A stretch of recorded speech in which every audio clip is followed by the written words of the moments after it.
Well, good evening, everybody, and welcome to the Alan Major Show here at Wild Wing Cafe University. We're here until 8 o'clock talking Charlotte 49ers basketball.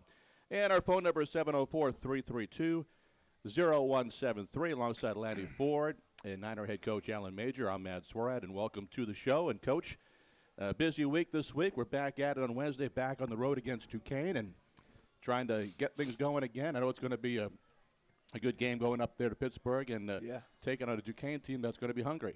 Yeah, definitely. I mean, they've been close on a number of nights and had a great win over Temple a few weeks ago. High-scoring game out in Philly. So,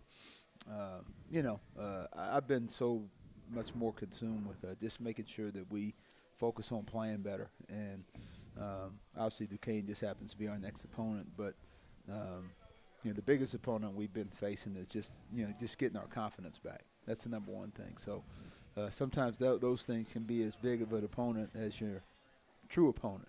So, but that's what we've been focusing on. Just every guy to a man. Play a little bit harder, a little bit more effort, do things with a little bit more detail, and so we can finish out strong the way we know how. When you have a little bit of youth like we do, and you've come up against this challenge, this wall that we've hit late in the season, have you found it a little bit more difficult to kind of bring them back up because they had so much success so early, and this is something that's new to them, especially guys like a Darian Clark coming from a program in Oak Hill. Right. They didn't lose. Right. So this is different. Yeah, and at this level, it's always different. And no matter what you do in high school, anything you do from November, exhibition game, whatever it is, from that point on, it's brand new. And so, the success in Alaska and in the run there in the fall, they hadn't been through that either. So, when you, I was talking to some media guys today, and you're going through that. You almost don't know any better when you're going through that. You're just playing. You don't have a reference point for what it's like, so you just go out and play. And so now when you hit some adversity, you don't have a reference point for that either. And to me, that's the difference between good teams and really, really special teams. The special teams really, at some point, a special team even goes through the fire. Think about Oklahoma City Thunder. Those first 2 years out in Seattle, before, when KD was out there with them, Durant, for 2 years in Seattle, I think it was 12 wins or 18 wins or something like that. And now all of a sudden, Oklahoma City's one of the top teams in the NBA. That's been a 5-year process. What was the challenge you put in front of the guys at halftime up at St. Bonaventure? Because in the second half, we did see that added energy, especially on the defensive side. And even though the Bonnie still shot the ball well, you could really see the extra energy and the turnovers that we forced and got us some easy points on the offensive side. Yeah, we just challenged the guys to, just to give the Charlotte effort that we know we can give. And to a man, we tried to challenge them to do that. And then to the guys' credit, they had a few moments, minus the coaches. We kind of stepped out and let them have a few words with each other, which I think is always healthy. And, unfortunately, we still didn't cut into the lead as much as we'd like to. I think it got to 14 maybe at one point. So somewhat of a striking distance, but the energy expended, we would have probably needed another 5 minutes in the game to try to make it as interesting as we wanted it to. But there was a silver lining in it, is that the effort was what we wanted in that second half. Coach, you talk about, I want to go back to a point that you made before, and you've talked about this, because of the youth and the age of this team, the level of experience. When they're on a big run, when they're having a lot of success, they really don't know what to attribute it to. They have no clue. Much like it is now when things aren't going well. Right. They don't know what to attribute that to as well because of that reference point that you talk about. Is that something that just comes with experience? I think so. I've never seen a great team that didn't have to really go through the furnace and get burned a little bit. I was talking to some guys today. I mean, you're sitting in East Lansing, Michigan, Monday morning watching film this morning. You're probably not feeling too good. Mm-hmm. The top 10 team that's lost 3 in a row. So, it's all part of it. I think it's part of the process. And, you don't like it when you're going through it, but I can't help but think, if guys continue to respond and handle it the right way, that it's going to do nothing but shape us, for the better, whether it's, finishing out this year and building into our future. But the other side of that is you've got to get to the point to where you understand, regardless of the situation, you have to play right. What you're supposed to do, what you're supposed to do, whether it's defensively or offensively. Exactly. And quit. I know that I watched the game. It was on. They had tweeted out that it was on St. Bonaventure's network. I could watch it on the computer, and I did. And it looked like we got back in that situation again, that we were overplaying defensively and leaving people open and getting right. those easy looks and easy shots. Right. And I think it was a factor of because of the spread. Right, exactly. Yeah, you start thinking that you have to make these exceptional plays to get yourself back, or to get a steal or knock a ball away or something like that. And at this stage of the game, you're playing against teams that are pretty sound. And, Dayton had won 2 in a row. We won, St. Bonaventure won 2 in a row. So teams that are playing well, so that puts the onus on actually being more solid versus being more aggressive. And that was actually the point we tried to make to the guys is, we had some success pressing, but, pressing is not technically who we are. And when you do press or you do change up a defense, you want to do it out of strength as opposed to doing it out of desperation. Something you're forced into. Exactly right. Going into this week, too, it's got to be a challenge because you don't want to play with fear. And by that I mean, knowing that you're trying to get to Brooklyn, trying to get to the tournament. I mean, that's a fact. Right. And we're in that position now with some other teams. Is it good or is it bad that you're going back on the road? You're going to Duquesne, and here's a team that hasn't had a great season also. But, like we talked about at the top, I mean, they can play giant killer. They can do something and kind of make their season down the stretch. Right. So is it tougher with a young team to go back on the road, even though that's what you're facing? Yeah. You can't choose it, but does that make it more difficult? I think if they look at it that way, it can. And again, it's like two guys in an art gallery, and they're looking at the same photo. One guy standing to the left of it sees, man, this is beautiful. He sees a lake, he sees mountains, and all of a sudden the guy sitting over here, he sees a valley with trees and not a whole lot of sunlight, and they're looking at the same photo. It's just one guy's on the other side of it. So I think it's on how you want to look at it. And whether you're here or on the road, the bottom line is if you play better, it's like the old chicken or the egg conversation. You have to play better to get a win. You have to get a win to play better. So, to me, it's if you play better, it puts you in the best position to win. But the kids don't see it like that. Kids see, they're result-oriented, and they're thinking, all right, we want to win. And coaches were like, well, we get that, but there's some steps that you got to handle in between in order to get that, and you can't skip steps. So that's what we've been focusing on is let's recapture the steps in between that lead to that. Because if you just focus on the result, then you're just rolling the dice and saying, oh, well, we hope it works out or it doesn't. If you control the process, which is defensively, offensively, everything in between, now you're talking about controlling what you can control, put yourself in the best position to have success.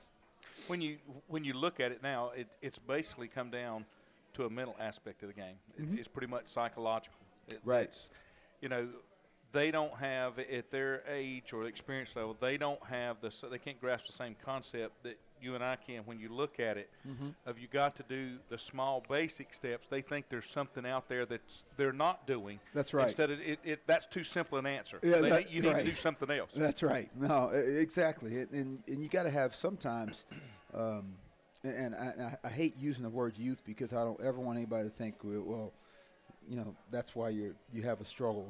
It's not their fault. No more was it their fault we had success, or it is what it is. So we've got to play better. So being young isn't the reason why we struggle. We've got to play better, period. So but what you constitutes that is what you're saying. You got to have a reference point for going through some stuff to draw back on. And it's funny, I was driving today, and like when you're a young kid and you're at church, and you're like, sometimes I always see the older people getting excited. The crowd would get going, they get excited, and they're up there and standing up in the front row. And I'm like, you're a young kid in church, you're looking around saying, golly, what's everybody so excited about? You're just looking for a piece of candy, some gum, trying to stay awake. But they're excited because they've been through enough in life to be excited for the reasons to be happy. Right. They've got a reference point because they've been through some stuff. Most of them are 60, 70, 80 years old. And, here you are 10, 12, and you're just trying to fight your way through it. And there they are. They're up there having the time of their lives because they've been through enough stuff, and they can draw on some life references, for that happiness. So it's the same thing. We've got to continue to grow and move forward. And now kids are going to look back at this stretch, whether it's the end of this season or sometime in next season, and say, you know what? We didn't like that, but that was good for us because now we know when we hit a skid, now we know how to deal with it. And when you're young, sometimes you don't quite know how to deal with it.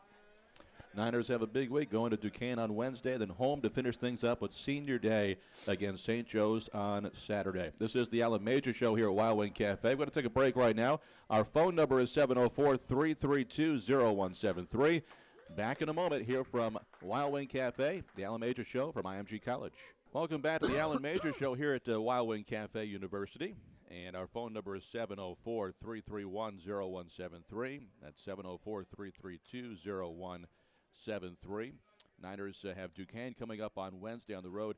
And, Coach, we spent some time before the first break talking about, what the team, needs to do to get back going again. And as you look forward to this game, and, a lot of times when we're behind, we'll always hear, well, we're going to try and break this down like in the second half into 4-minute sections. Do you almost go into this next game breaking it down into 4-minute sections to start it with? Let's win the first 4 minutes. Let's win the next 4 minutes. And in the end, you've won the game. Yeah. And probably the two most influential 4-minute stretches are the first two of the first half and the first two of the second half because those constitute control of the half, for lack of a better phrase. And a lot of times, if you constitute control of the half, you get control of the half, you get control of the game. I mean, that's 16 very, very influential minutes out of 40. And if you get, a pretty good grip on those first two wars of each half, then, you create a momentum here where you have a chance to play pretty well. And then the other probably two most influential would be the last four of each half. So, not that every 4-minute battle isn't important, but if you could pick six, you'd pick the first two of the game, last four of the first half, first two of the second half, last four of the game. So that's 24 out of 40, and if you can control those 24 out of 40, you got a great shot. It doesn't guarantee that you'll win the game, but you got a great shot.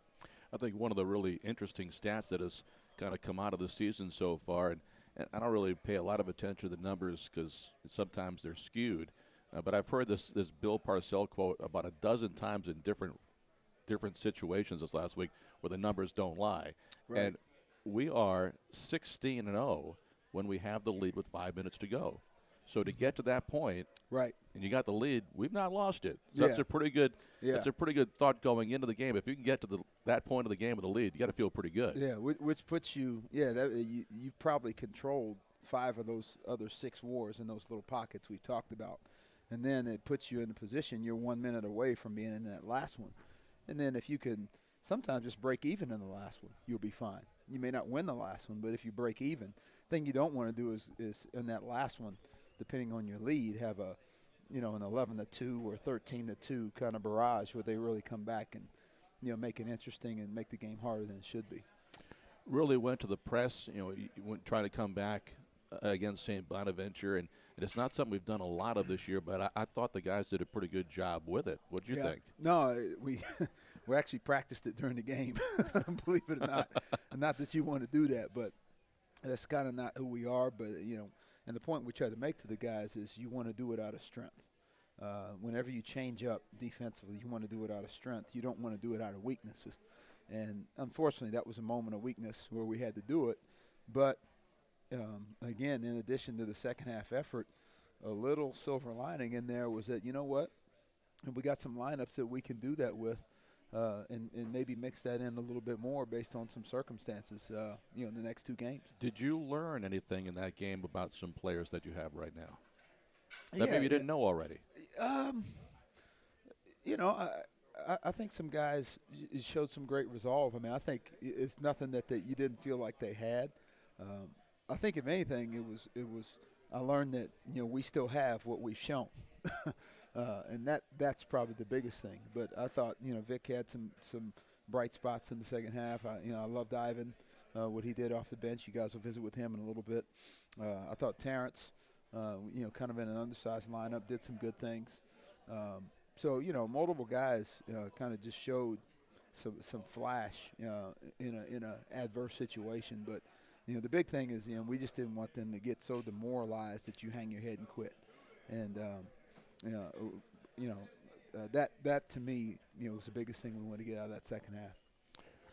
You're looking also at just the level of the toughness that I think Terrence showed in the second half, where if there was a loose ball, he was diving at it. He was trying to yank the ball away from some bodies that had it. Right. Even Ivan, when you're trying to trap, he got in the right spot, Yeah. put the ball away. Yeah. Things that maybe a month ago he wouldn't have been able to do, just even to know to be in that spot. Exactly. I mean, I thought some of the young guys really showed in the second half that they're capable of doing some good things. Yeah. They had a press conference there, video conference in the arena, and single greatest thing as a coach you can, to me, this is just me talking, that I could ever give them is resolve.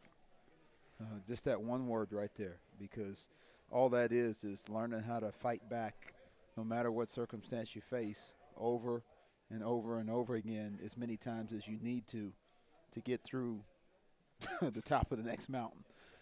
And if they can learn resolve from us as a coaching staff, that's going to help them be better fathers, better husbands, better neighbors, you name it, whatever profession they get into, because you're going to get punched in the face in life in multiple areas. And if you don't learn how to respond, sometimes when you see your own blood dripping, then, you're going to struggle. So sometimes in sports, it's amazing what you can pull out of it. You've been in some team Life settings. lessons. Absolutely. And if they don't get anything else from me, if they learn resolve and what that means for the next 30, 40, 50, 60 years of their life, then we've done our job. But even in sports, if you can't get past that current conflict, that current challenge, there's no way to take on the next one. Right. Because it's still on you. That's it. You can't deal but with one at a time. Exactly. So, I mean, that's a real simple philosophy. No question. That you've got to get past that or you can't move forward. Right. And if you don't, you're going to get further and further behind. Right. And the best way to deal with it is getting back to the core of who you are.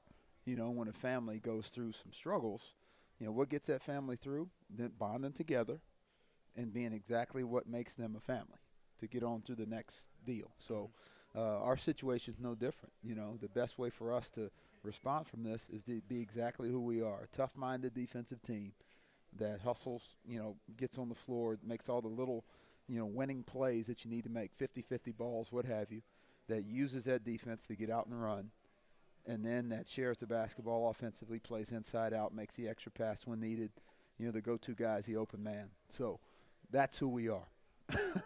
And when you get off, and when you get away from that, it becomes hard to be successful. So I think our guys, they've learned that lesson, but more so just internally and just amongst themselves.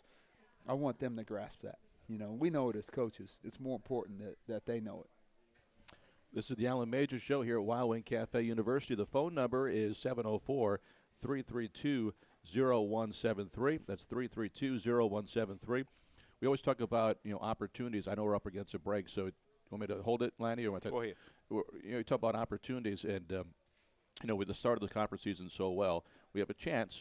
We know the situation now, but we have a chance to kind of bookend this season with a great start and a great finish the last week, right, and take it into the conference tournament. And then after that, who knows what can happen. So right. I know there may be some folks that are down right now, but this is not over yet. Yeah. And there's a lot still to be played, and a lot could still happen on the positive side. Yeah, no, I told him that after the game the other night. I said, fellas, you can still write your own story.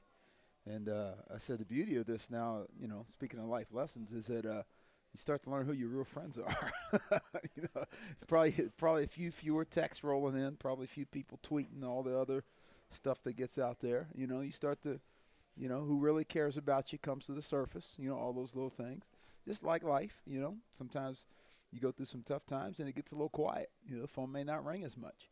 So, but that draws you, to me, that should draw you even closer to each other, which helps you fight through the very thing that you're dealing with.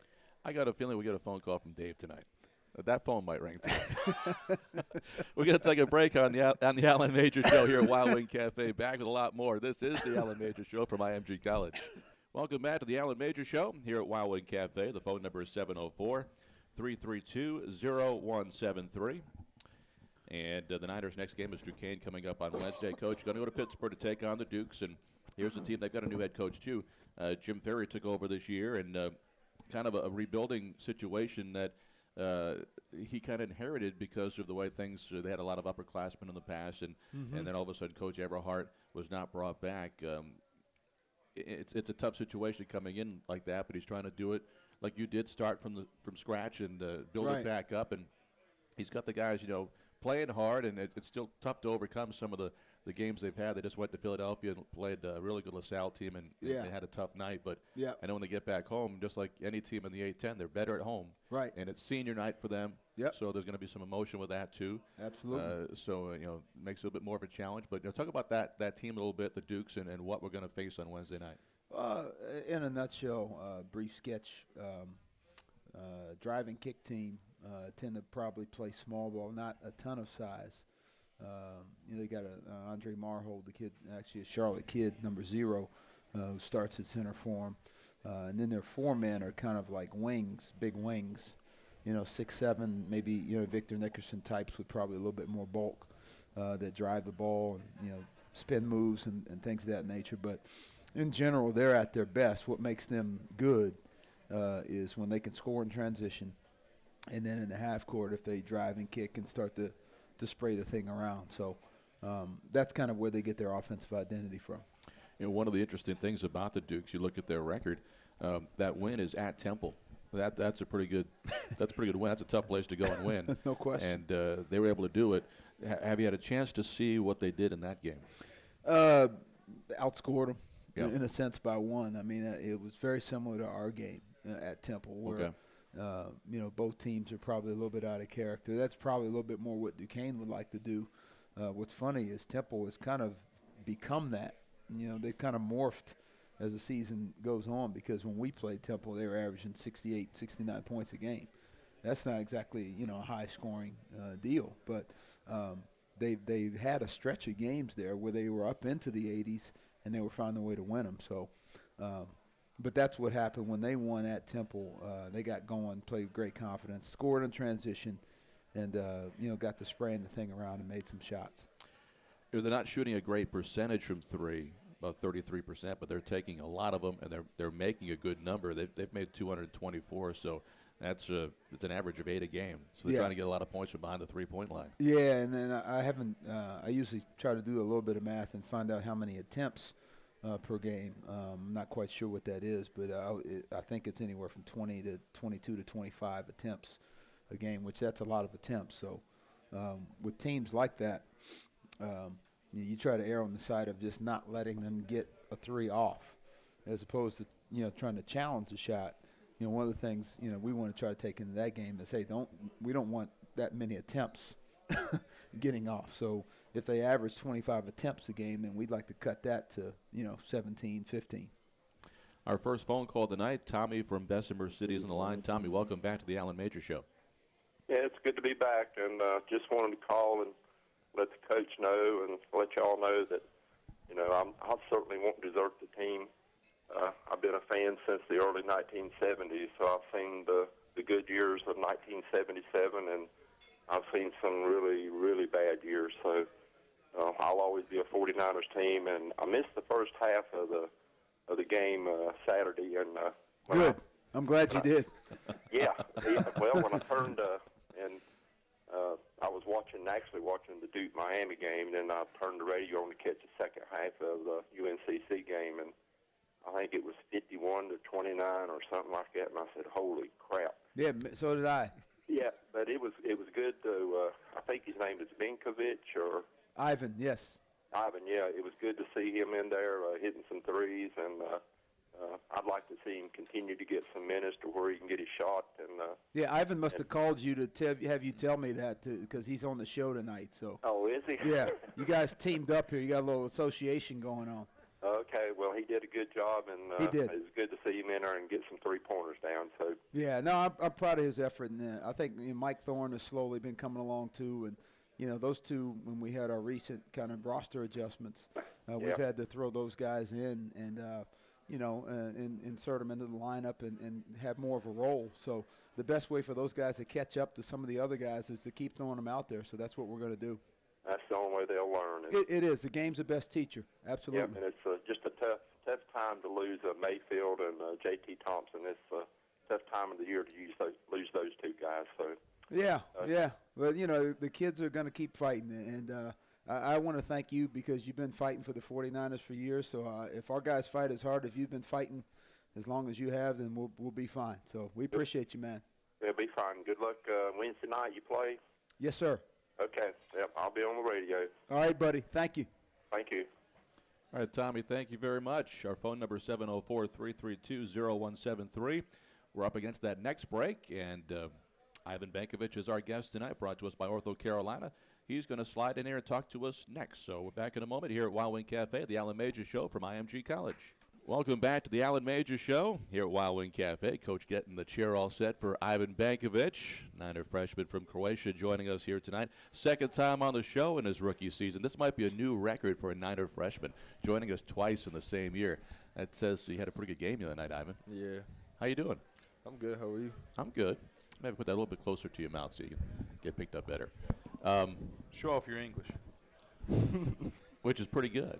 For some that didn't, the folks that didn't listen the last time, maybe they didn't see you the last time around the show. When you came here a couple years ago, you didn't speak a word of English. Yeah, I came 2 years ago. I didn't know any word of English. It's unbelievable, and you've done a great job. And talk about how your freshman season has kind of played out. I know you put a lot of work in trying to get your minutes on the floor, and now you're kind of getting into a rotation a little bit. Where I'm guessing that has to be adding to your confidence once you get out there. Yeah, I mean, when I came in my freshman year, before that, I didn't play for like 8 months because I was injured. So it was a little bit hard to adjust to college basketball, but I think I'm doing a pretty good job right now. It was the last game against St. Bonaventure. Coach kind of told me beforehand where the last game you felt like it was the Dayton game. You felt like you had some shots that didn't go in, that you took that a little bit hard. And then you came back out and you made some really big shots on Saturday. And it looked like when you were shooting it, when you got it, you were ready, and you had the confidence that when you let it go, it was going to go in. I mean, the game against Dayton, I missed around 3 threes, and my confidence fell down a little bit. But, it was a little bit struggle, but it came back after St. Bonaventure. So. Well, you always hear, if you're a shooter, just let them shoot. So you can't have that confidence go too far, can you? True. Always got to be up. Well, you were in that St. Bonaventure games. What did you learn in that game? We've been talking to Coach about trying to make the comeback in the second half, and as a member of the team, when you guys kind of got together at halftime, what did you talk about? Because it has been a little bit of a tough run for you, but I thought in the second half, at least with the energy and the effort, you guys played really hard. I think in the first half we didn't have that energy like we did in the second half.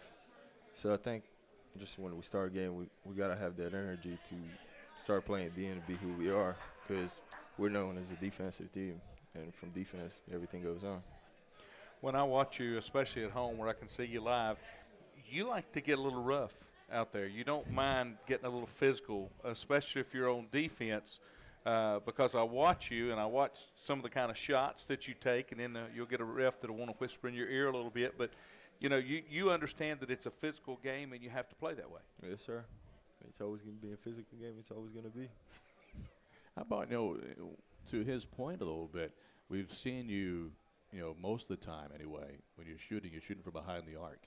Do you see your game evolving into, being able to go off the dribble, taking it inside the arc a little bit? Where do you see your game eventually being, 3 years from now? From 3 years from now, I think I should be able to do everything. Just got to put work in there and work on the stuff that I need to work on.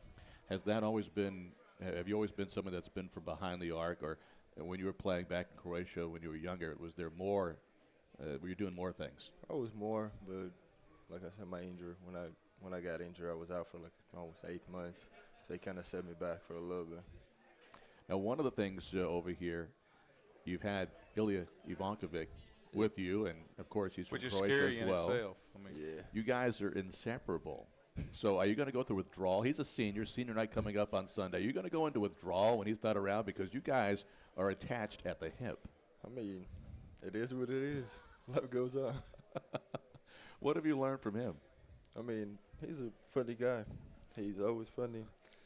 He's a senior. I mean, he got to be a leader, and he's been a leader. Going into this last week, what as you guys have got together as a team, away from the game, maybe after practice, what have you been talking about? We've played a lot of basketball, and you guys love to play the game. That's why you're doing it, and you don't want, whenever the season ends, whether it be next week, 2 weeks, whenever, you don't want it to be over. So as we've got down to the home stretch, what are you guys talking about as a team? I mean, we just got to finish we got to win this last 2 games and then start a conference tournament. And who knows what was going to happen there. Ivan, good luck this week, Wednesday, and, of course, this coming Saturday against St. Joe's. And we'll talk to you again down the road, but it's been a great freshman season watching you play. And Appreciate it. Congratulations on the 5 going in the other day. And I know there's a lot more to come.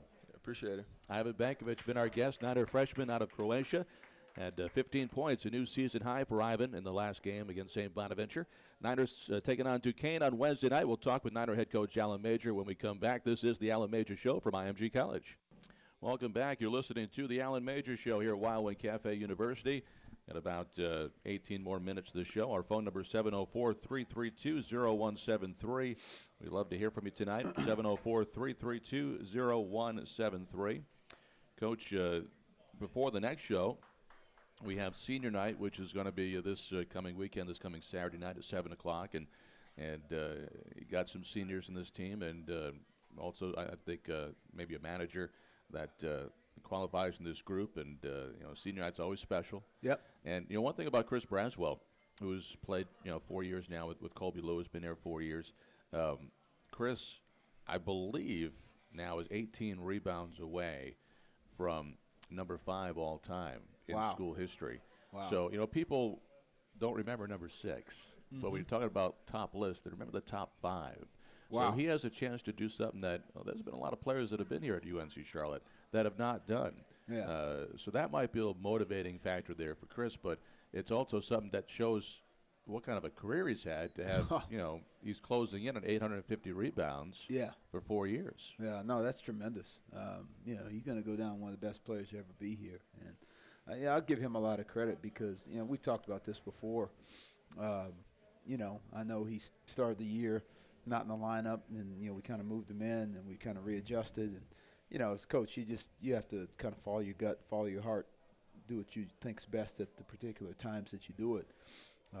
But to his credit, and I'll take this back to the fall, I don't know out of right now roughly 350 Division I programs, I don't know how many returning starters would have, not come into the coach's office every day asking about my starting job.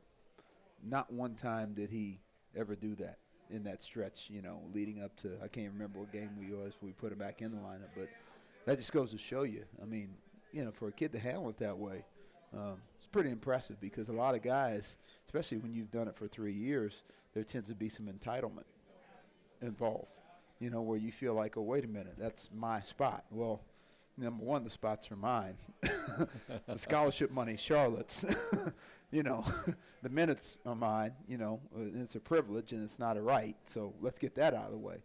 But the bottom line is it's a lot of credit to him for not ever making that about him as opposed to, a lot of guys would have done that. I mean, there's a lot of programs in this country with 3-year starters that would have been bristling every day over it.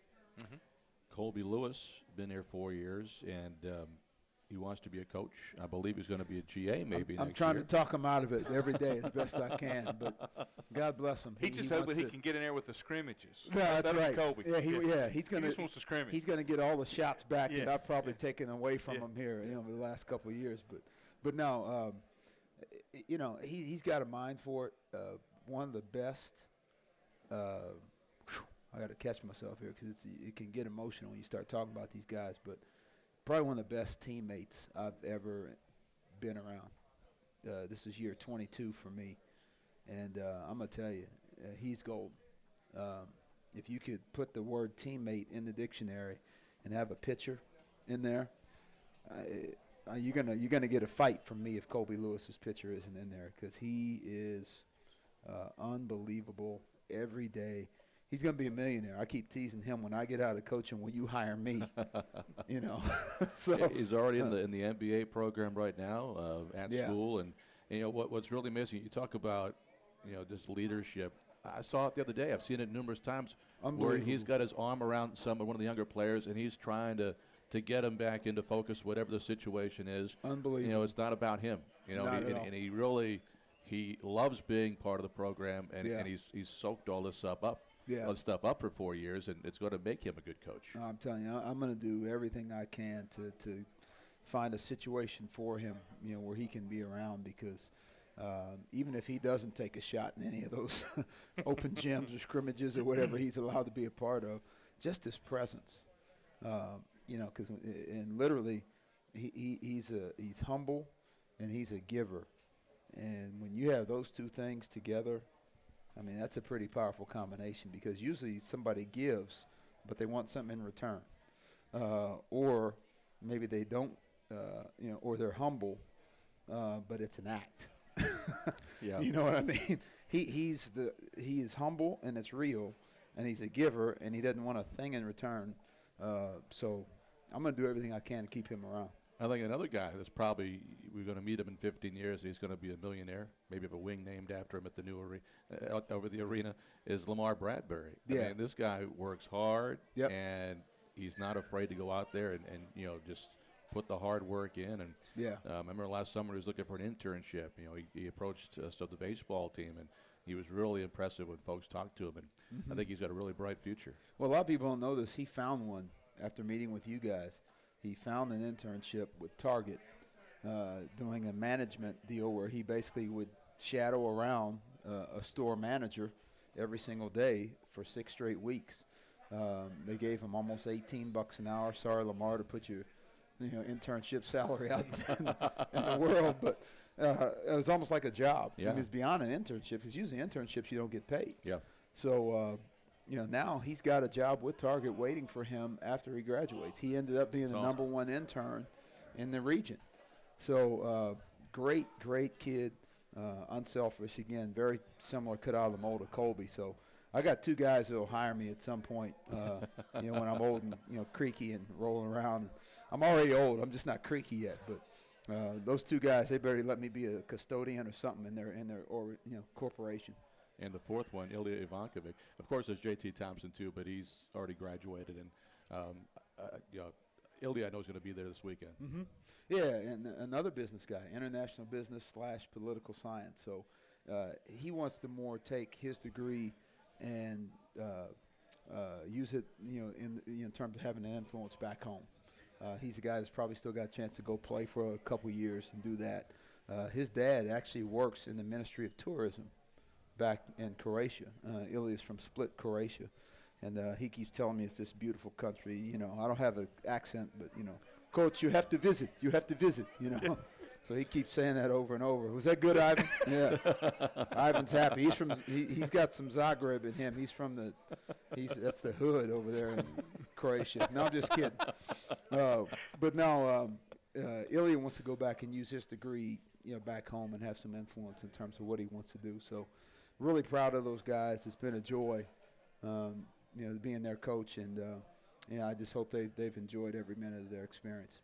Good group of seniors, and senior night's always special. That's going to be this Saturday against St. Joe's, and we talk about this stretch down to the end here, and we have a chance to also knock St. Joe's out of the conference tournament, because the way things go, right. If it comes down to it on Saturday, the winner's probably going. So right. It's nice to have that game at Halton, and hopefully, with senior night, there's going to be a nice crowd there, and people get behind us, and it could be a great way to send us over to Brooklyn. Exactly. There's a lot of times there's some type of incentive, on those last games of the year to some degree, and but more so than the incentives, you want to do it for the seniors, and you want to do it, for the home crowd. That our crowds have been tremendous this year. So, hopefully they will show the same resolve that our guys are trying to show, and rally it up one last time. And I want to thank them. They've been awesome. So, and then if we do that, then you get the incentive at the end. If you do it for the seniors and you do it for the right way, the home crowd, then you get what you deserve with a little icing on the cake. And we won't have a show again until the women's tournament gets underway, which is this weekend. And how about the women Niners? They've been unbelievable. They've won 13 games in a row now. The number 2 seed behind Dayton, who was the only team that did not lose. We went 13-1. They went 14-0. So yeah, that'd be fun to meet them in the championship game. It would be. No, I saw Kara in the hallway last week, and we very rarely have these formal conversations. It's usually you're passing in the hallway and you say hello, and then 15 minutes later you go separate ways. But I'm so excited for her because last year, she had, kind of those first-year coach, ups and downs. But you always knew, it's just a matter of time. She's going to do something special, and it's already happening. So I'm really happy for her and her crew. Should be a lot of fun. And if they get to the championship game, it will be in Brooklyn at the Barclays Center. So there's a chance we could both be there at the same time. That'd be really cool for the fans to get to come up there and watch that. Yeah, absolutely. Well, we got one more break to take. Coming back with the final 5 minutes or so of the show. You're listening to the Alan Major Show from IMG College. Welcome back to the Alan Major Show, our final segment. Got about 5 or 6 minutes before we wrap it up. Our phone number is 704-332-0173. And we did get a question from the crowd. Dave is here. Dave normally calls us every week, but he's in attendance here at Wild Wing Cafe this week. And, Coach, Dave came over and asked a question talking about statistics and box scores, saying how do they really affect the players? Is there an impact? Do they pay attention to them? Are they following their stats? There are some sports that, players really pay attention to their numbers. I think of baseball and, batting averages and ERAs, which are really important. But at the college level, how much do the stats influence the guys? It does. I think we tend to probably focus on team stats first. And then, within that, you may meet one-on-one with guys about their individual stats, because what's tough in a team sport is to read off one guy's individual stats in front of the whole team. Now there could be another guy on the team sitting there, well, how come my stats aren't? I'm shooting better than him. How come he's not reading my deal off or whatever it is? So team stats for everybody, individual stats one-on-one. And then especially if there's certain trends that the team needs to know about. That's always good to use. Is there a 5 or 6 game stretch, where certain stats matter for good or for bad, that you need to improve. For one player in particular, is it home versus road? There's one guy, boy, you shoot great on the road, or at home.